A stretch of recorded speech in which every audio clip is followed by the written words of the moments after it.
love the theme song. Like, it just gets me jazzed to talk, you know? It's like the perfect intro. That's what you want in a theme song. You really want to get going with it. Exactly. But yeah, so it's been a eventful week. We'll be talking about part of that weekend.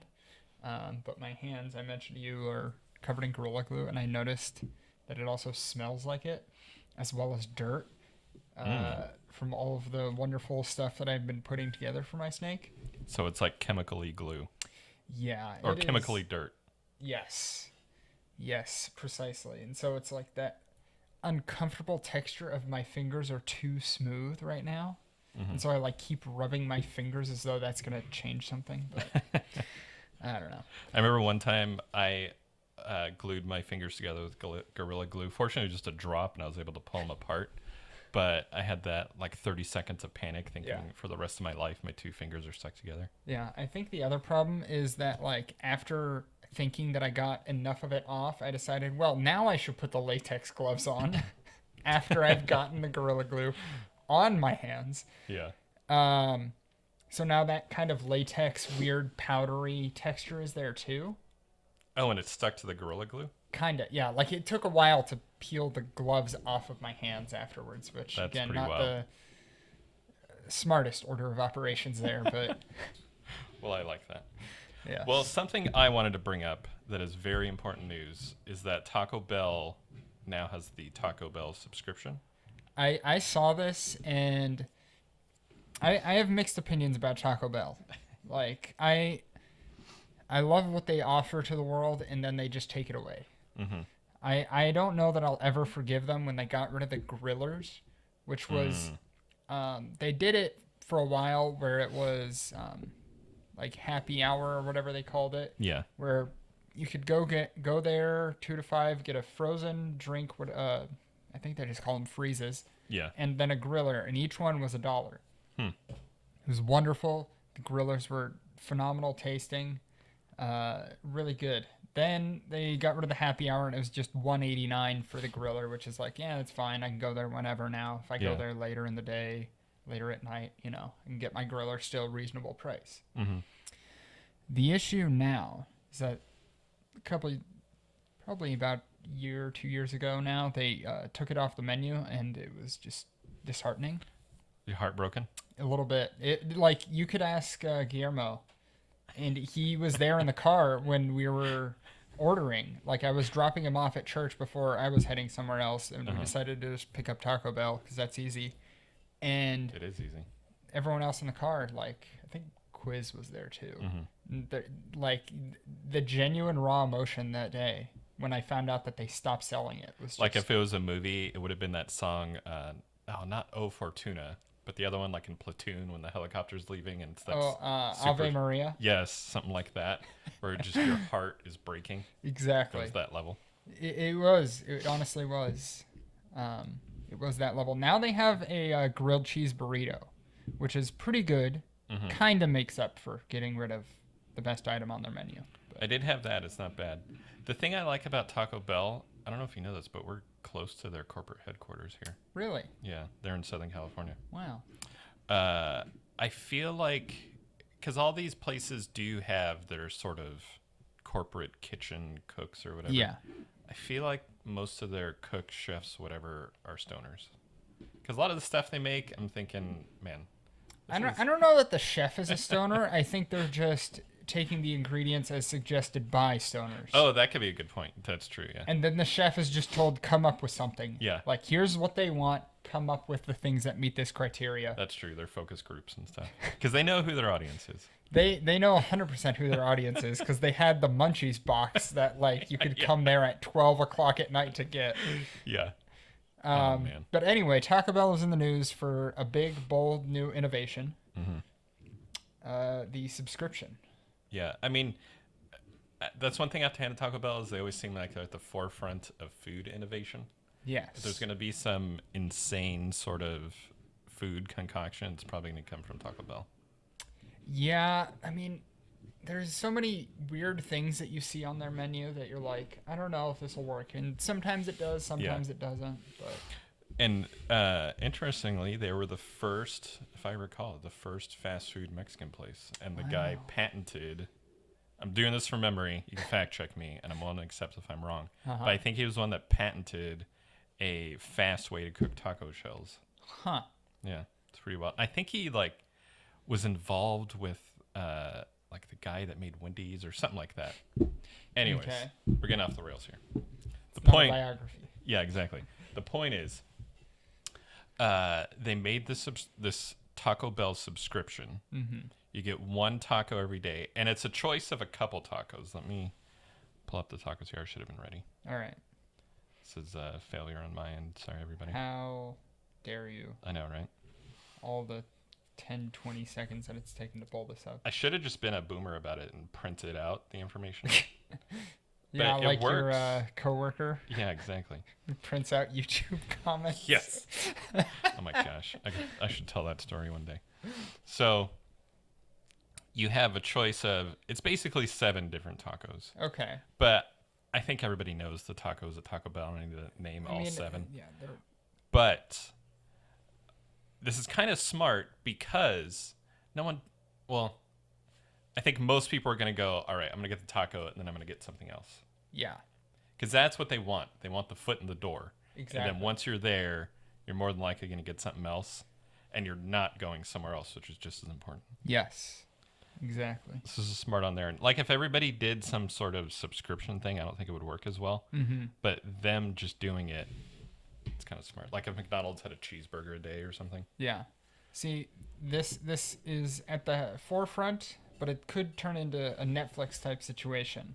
Right. Where suddenly there are too many subscriptions and you're just repeating cable television, but Exactly. with food. And you could end up getting like woke tacos or something, which would be terrible.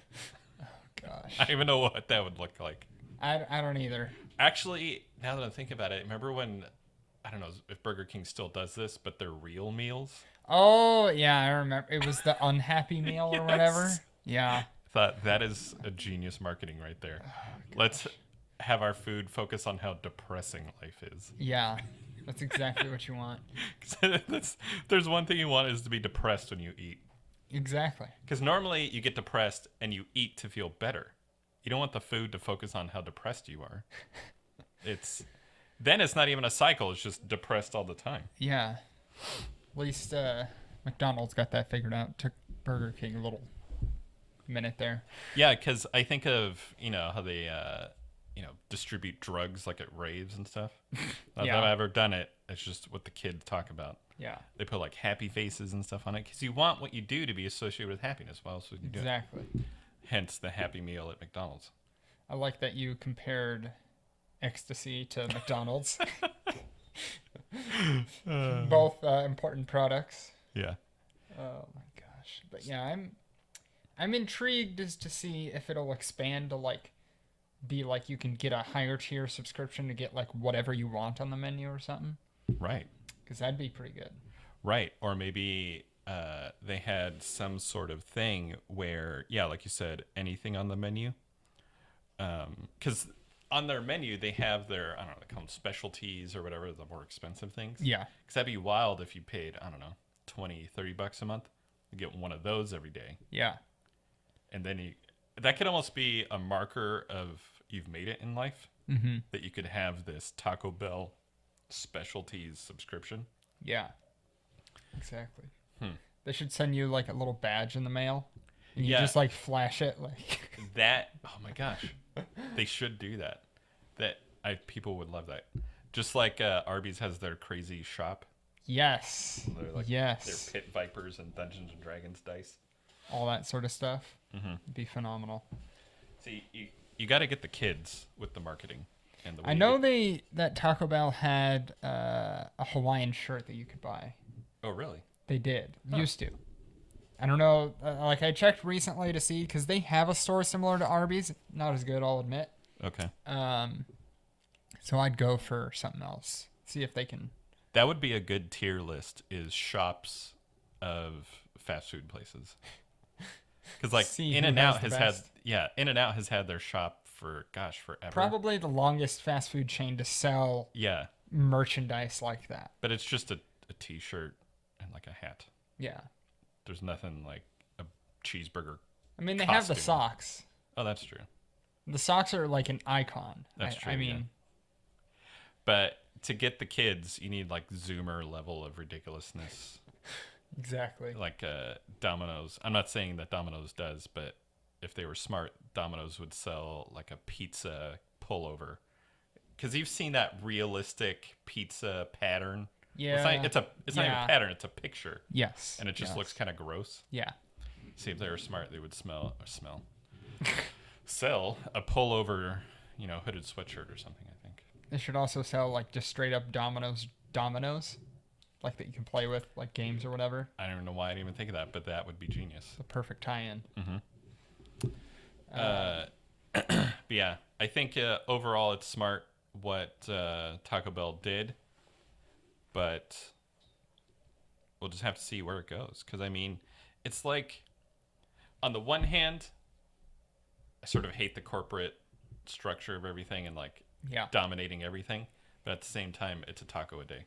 Exactly. So the problem is that the corporate structure knows what the people want. Exactly. Yeah, I might look into it. Like, I might do it, but I might not, because I don't actually go to Taco Bell for the tacos, really.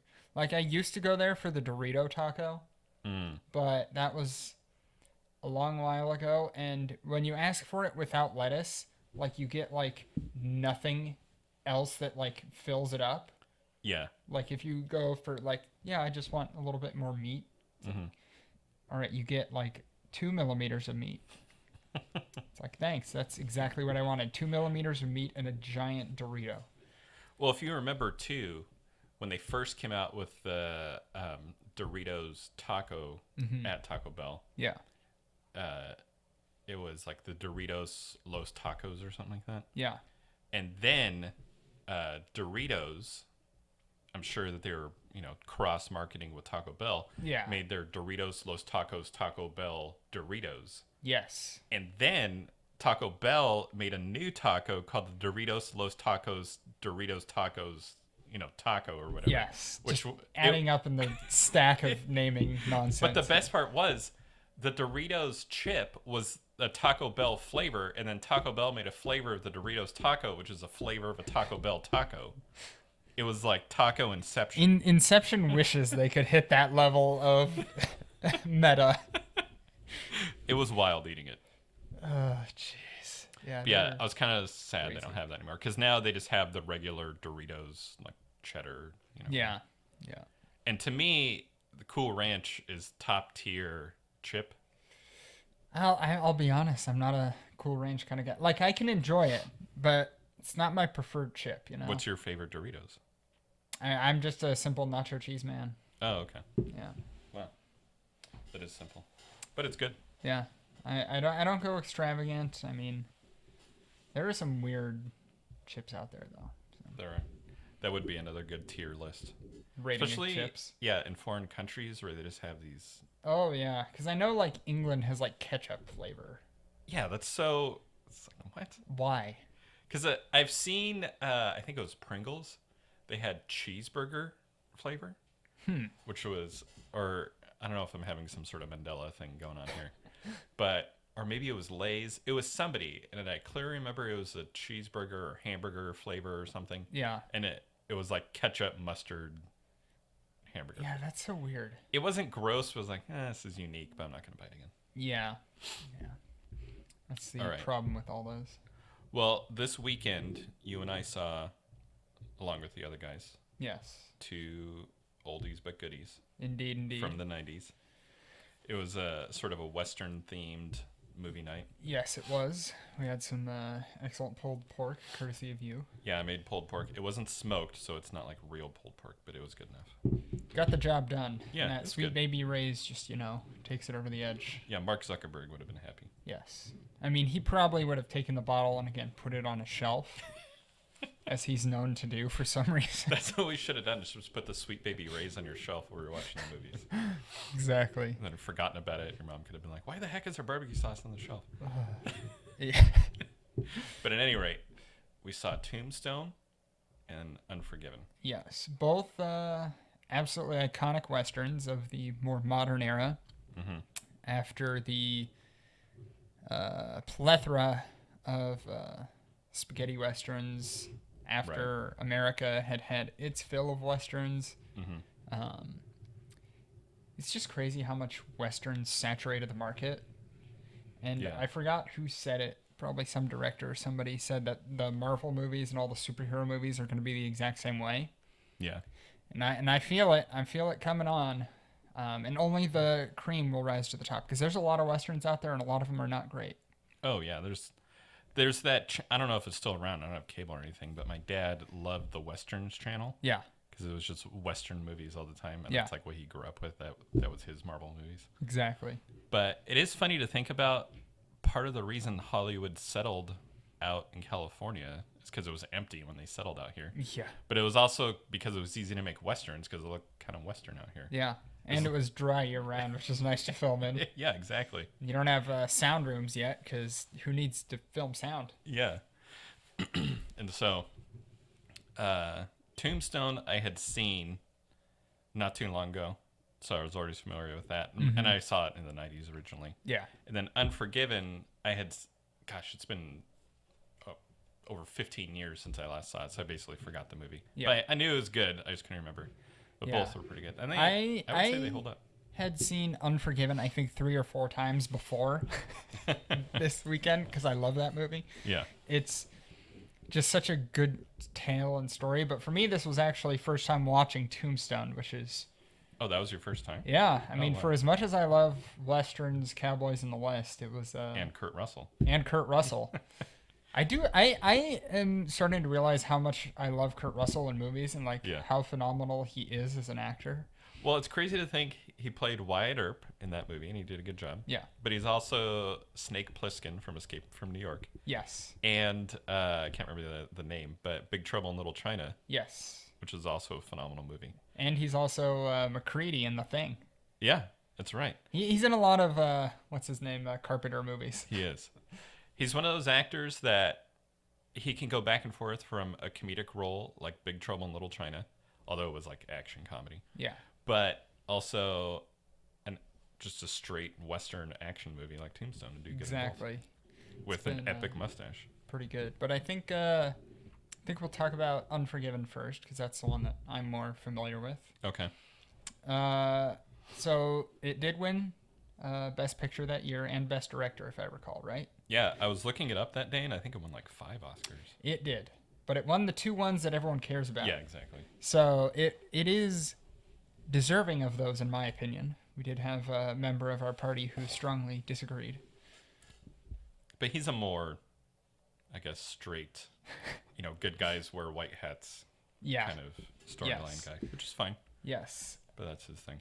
But I like Unforgiven because it takes place after the peak of the West. So it's still like the Old West, Wild West era. Yeah. But all the stories of gunslingers have come and passed. Yeah, because basically I would say really the Western era wasn't that long. It was basically 1870s to 1890s about. I mean, you can expand it pretty wide depending on definition, because I tend to go 1830s up until about the First World War. Oh, interesting. And that's a broad definition, but that's kind of how I look at it, because the frontier era of moving west in settlements, not necessarily cowboys and things, but I think of that frontier era as pretty much hand in hand with it, similar themes historically. And then after the Civil War is when it really picks up. Shortly before and shortly after the Civil War is where it really starts to go. Yeah, that's what I was thinking. 1870s is like the high point. Yeah. Then into the 80s and 90s, the West is still happening, but it's fizzling out. Yeah. And by 1900s, it's really on its end up until the First World War begins, and then we're really, really in the modern era. Yeah. So that's how I kind of look at it. But this movie takes place in the 1880s, I believe. So again, kind of past the high point of all the stories of gunslingers. I mean, it's very much noted in the film that you're dealing with people who have storied histories of what they have done as gunslingers. Yeah. out in the West. And so you get to see these characters kind of past their prime, which is a unique approach to a Western. Yeah. I think it works tremendously well because they give you enough of what you need to hear to appreciate these characters, and they really fit the role. Yeah. Yeah, because the movie starts out with a little bit of exposition, but it's done well. It's not too boring or anything. It's a nice shot and explaining Clint Eastwood's background, and then it immediately puts you into the action. Yes. It's also a interesting story of a Western because most of them is just cowboys versus Indians, which has been done again to death. But this one is, all right, we have some prostitutes in a brothel. They get wronged, and we're going to go from there. And it's just an interesting tale of no one is really good. Yeah. There is no hero to really rise above it because the person who's given up that crime lifestyle, Clint Eastwood, his character, he's corrupted by the end of it and really I thought they said reverts. he went and like opened up a dry goods store or something. Yeah, but I mean in the story, like his his character finish the guy backtracks on everything that he had given up. Yeah. Like, my wife rid me of this. I'm a clean man now. I don't want to do this, but I really need the money, so I'm going to do this one good thing, even though it's killing two people who have wronged this woman. Yeah. You know what? It's a good thing. It's a bounty that's deserved, so I'm going to go for it. But even then, he's like, I'm not going to drink. I'm not going to do this. I don't swear. All of it, he just gives up on by the end of it, which shows how kind of corrupting that lifestyle is. Yeah. Yeah, I think it's more of a story, in some ways, a cautionary tale. Yes. Instead of just showing a clear good guy and bad guy, it's more of just how terrible situations make everything terrible. Yes. And so I need to watch the movie again because there's a lot going on. Yeah. But it seems like Gene Hackman is sort of the sheriff of the town. Yeah. He just kind of ruled it with an iron fist. Yeah. I mean, it's, again, with no good guys, the sheriff, the one who's supposed to be providing law, justice, order, all of that, is honestly the most corrupt one. Yeah. Like you said, ruling with an iron fist. He was a gunslinger with some of the most storied history out of all of the characters, even mocking someone who everyone knew about. English Bob knew about his backstory, and his writer, biographer is saying, oh, well, he did this, this, this. And then Gene Hackman is like, no, none of that happened. I was the guy who did that. I was the gunslinger. I was the one who did all of these things. And yet he's supposedly reformed to the side of justice. Yeah. Yet he beats people, does all sorts of things to like terrorize the town. Yeah. And there's that saying that there's a thin line, I'm going to butcher it, but basically there's a thin line between, you know, those who do good and those who do bad. I don't know, it was a much more poetic way to put it, but it makes sense that a guy who had sort of a rough past is now in law enforcement. Yeah. Essentially. But law enforcement loosely. Yeah. Because this is the Old West. And it's not like they had, at least I didn't notice, a city council or anyone really making laws or anything. He was basically almost like Judge Dredd, but back in the day. Yes, exactly. Because even in the first, I mean, we're going to give away stuff, so whatever. We had started with that. Yeah, exactly. So the prostitute gets attacked. The guy slashes her face so she can't do her job ever again. Yeah. And they're wanting justice, understandably, from the guy. And so Gene Hackman, instead of saying, I'm going to hold him until a judge comes around, or, you know, because that's how things worked in those days, he just says, all right, you give the owner of the saloon, you know, 5 horses or whatever it was. Yeah, because for one, it's not supposed to work that way. It's supposed to just say, all right, I'm going to hold this guy till a judge comes, which is what they did in Tombstone. Yes. Because they were saying, oh, we need to hold this guy until we get a judge here. Yes. We'll get to Tombstone later. But yeah, I mean, it's just, again, so much of turning everything on its head, even though it follows kind of a typical story structure of a Western. All of the characters are really fleshed out and just flipped on their heads of what you would expect of your protagonist. Like, one of them chickens out even though he has this storied history. He can't commit to it. Yeah. One of them who wants to be an up-and-coming gunslinger, again, showing that the West is on its way out, can't handle the lifestyle and gives up what he has. Yeah. And even, I don't know, there's just so much that I love about it. Like, even the prostitutes are the ones who want justice, who are running this pseudo-legal brothel in the town. Like, everyone knows it's there, but even the barber says, well, you have to go and ask this certain code to get into it. And it's like, if everyone knows this is happening, why do you even need to pretend there's a code for this thing that everyone is fully aware about? Yeah. But it's the most immoral among us seeking morality and justice, but it's such a good tale. Highly recommend. Yeah, it's a good movie. And then Tombstone, I think, is similar in some ways. It's a little bit more black and white.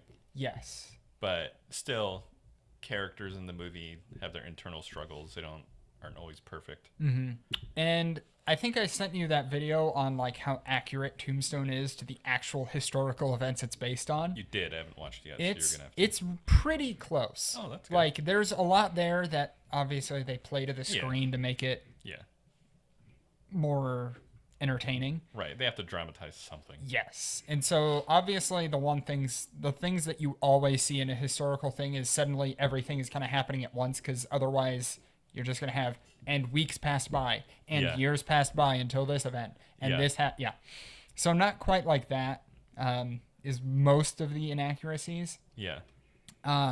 But Tombstone honestly does a better rendition than a lot of other films and TV shows that had portrayed it, which I found was interesting, because I had noticed, like, it is, like you said, quite a bit more black and white. These are good guys, these are bad guys. But even then, you don't see them as morally superior. Right. Like, they're trying to do the right thing, but you see, especially when Wyatt Earp, Kurt Russell's character, snaps, that he's going out and doing vigilante justice. Yeah. But as a whole, Tombstone, really, really enjoyed it. Yeah. It is definitely a more visual spectacle. Not so much about any of the individual characters, but it is kind of about the OK Corral shootout and the events before and after. Yeah. And it's done tremendously well. Mm-hmm. I don't know. Yeah, for being such a broad story, like, the pacing is done well. Mm-hmm. They fit a lot of story into, it's only like a 2-hour movie, right? Yeah. But you watch it and you feel like, man, this is like so much, but in a good way. Yes. Because it's always something going on. Yes. Nothing ever drags. Yeah, the pacing is phenomenal for how much they fit in and how much you get to see about the characters. Yeah. And again, it's just interesting to see how these two films compare, because Tombstone is just such the typical Western. Yeah. But it's done so perfectly well, whereas Unforgiven is subverting the typical Western. Yeah. So it's just an interesting comparison where you get to see the very highest points of subversion and typified Westerns. Mm-hmm. I think Tombstone, what it could have done better was some of the historical stuff would have made it a bit more interesting. Mm-hmm. I know they had to make Doc Holliday, like, he has tuberculosis. Tuberculosis doesn't make you look like a ghoul. That's true. He was always white as a sheet with sunken in eyes. I'm like, this man is dead. Yeah. Like, I know he was definitely suffering of tuberculosis, and that's accurate. Mm-hmm. It's in fact the reason he went out to Tombstone. Yeah. But there are a lot of people with tuberculosis, and you don't look that. You look similar, like you're going to look not well. Yeah. But you're not going to look half dead. Yeah.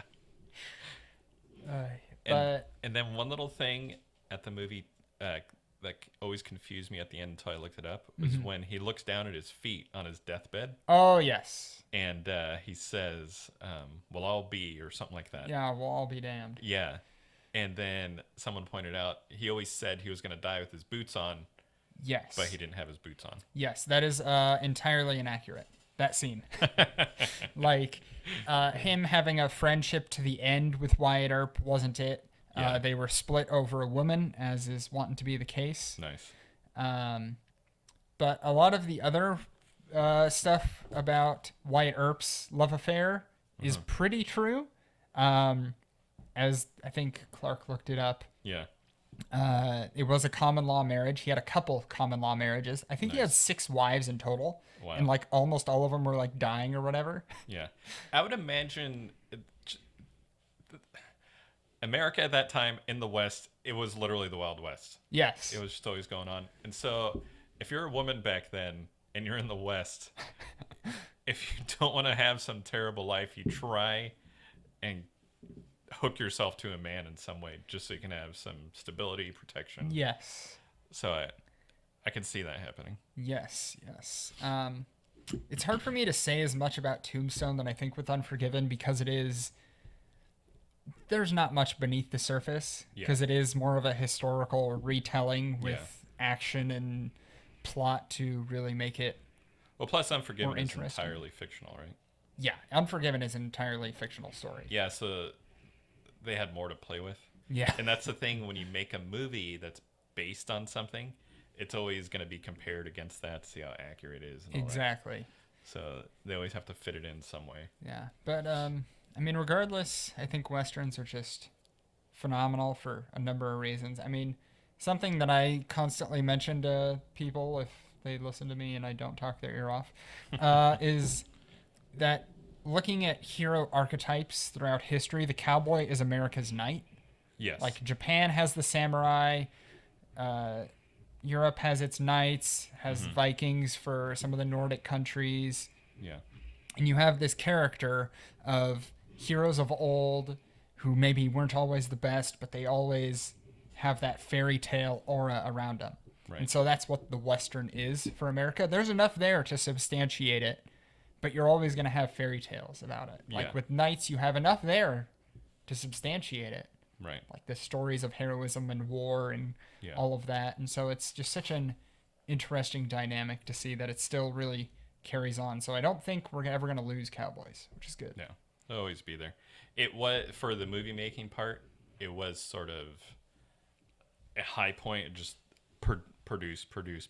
Mm-hmm. But it's definitely less being produced every year. Yeah. But it's never going to go away. No, I mean, we have, Westworld from a couple years ago is like sci-fi aspect of it and all of plus these things. Even the, just that archetype. Yeah. It's put into, like Han Solo is basically a cowboy. Yes. So even sort of that character type, it's just going to be in movies because it's such a interesting character type. I mean, that's why there are so many things that can be classified as Westerns, even though they're not directly a Western. Same thing with like Blade Runner being a noir film.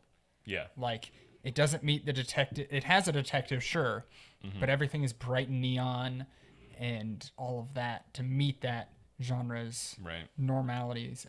And even then, like Mad Max, favorite series of all time, really, especially the first 2 are Westerns. Yeah. The first one is a man who's been wronged and he has to take it back out on the strangers. And the second one, Road Warrior, is really stranger rolls into town with a grizzled past of people, a town desperately in need of help, being terrorized by a gang. Which is Tombstone. I'm like, that is exactly the same thing as Tombstone. Or The Good and the Bad, the Ugly. Yes, exactly. So it's just that Western story that people love. So, always good. Yeah. Well, Richard, I think this one's in the bag. I think we got it. Got it right on the money. Yeah. It's a good discussion. It was. So with that, I bid you all good night. Good Bill? What?